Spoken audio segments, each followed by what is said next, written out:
પાલનપુરમાં ખેડૂતોની માંગ બાદ કેનાલમાં પાણી છોડવામાં આવતા ખેડૂતોમાં ખુશી, તો સરહદી વિસ્તારમાં પાણી માટે સનેડો સાથે ખેડૂતોની પાણી માટે ભીની ચીસ।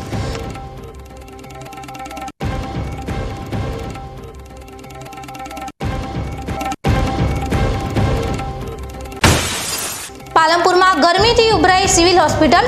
ડીસામાં 2 દિવસમાં 4 ડિગ્રીનો ઘટાડો થતા ગરમીમાં આંશિક રાહત, પરંતુ આવતીકાલથી ગરમીના નવા રાઉન્ડની હવામાન વિભાગની આગાહીએ વધારી લોકોની ચિંતા।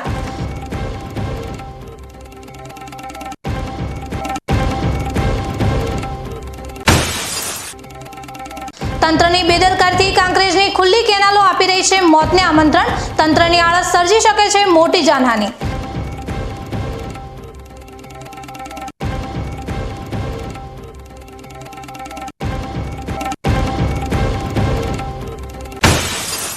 આકરી ગરમીમાં લીમડાના લીલા છાયાને સમજાવતા ધાનેરાના પર્યાવરણ પ્રેમી ખેડૂત પરિવારની અનોખી વૃક્ષો પ્રત્યેની પ્રીત। ચોમાસામાં આપોઆપ ઉગરી નીકળેલા લીમડાના છોડનું જતન કરી ખેતરમાં તૈયાર કર્યા 100થી વધુ લીમડાના વૃક્ષ।